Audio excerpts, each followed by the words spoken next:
Hello and welcome back to All Things Money. I'm your host, David Blain.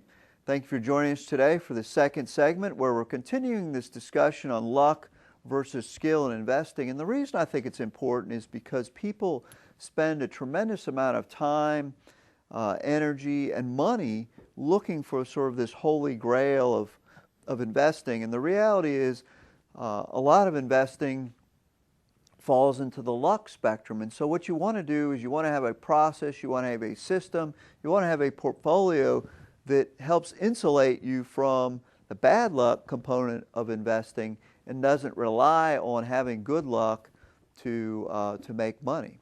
So that's what we're talking about here. As we left the last segment, we started discussing how much of a company's earnings are dependent upon the CEO, how much of a company's earnings are dependent upon, the company itself. And of course, here we're talking about large companies, with many employees, publicly traded companies. Certainly at the small company level, sole proprietor, small business, the owner has a lot to do with it. There is an element of luck involved, I think, and one thing I kind of want to back up is luck tends to be associated with games of chance and things like that. You could substitute, instead of luck, put in there good fortune.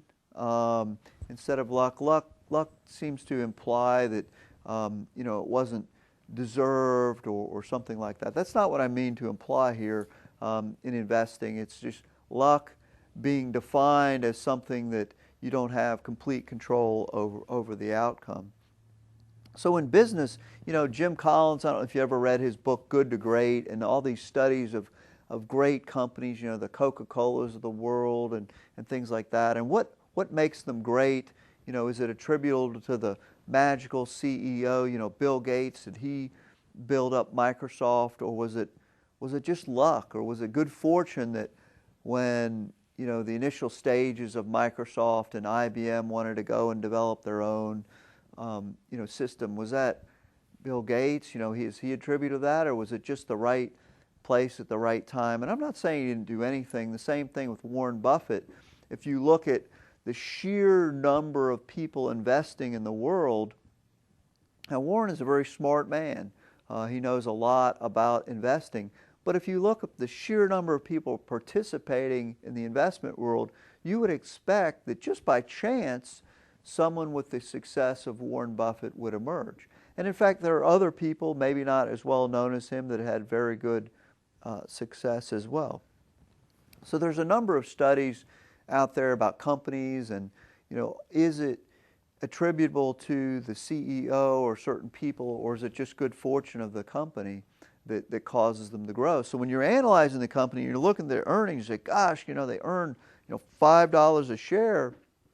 They must be, doing something right. How much of that was attributable just to good fortune? It's important that you don't discount that when you're doing your analysis of companies. Some studies point to the fact that only about 10 to 15% of the companies that are attributed, specific factors are in fact something other than just random luck. People tend to look backwards. They look at, okay, well, Coke was successful, and what did they do? I'm not saying that's not a valuable exercise, but you can't attribute, that causality to the future. It's important because if you go back to your, high school logic class, if A equals B, and B equals C, then A equals C. That's true. But you can't say that because a company did A, B, and C, they were successful necessarily. You can look back and you say, successful company did A, B, and C, but people have a tendency to attribute it in the wrong direction, especially in investing. As they look at backward performance, they say, oh gosh, this manager, he beat the market for 5 years in the past, so therefore in the future, the probability of him beating the market is high as well, and you just can't do that.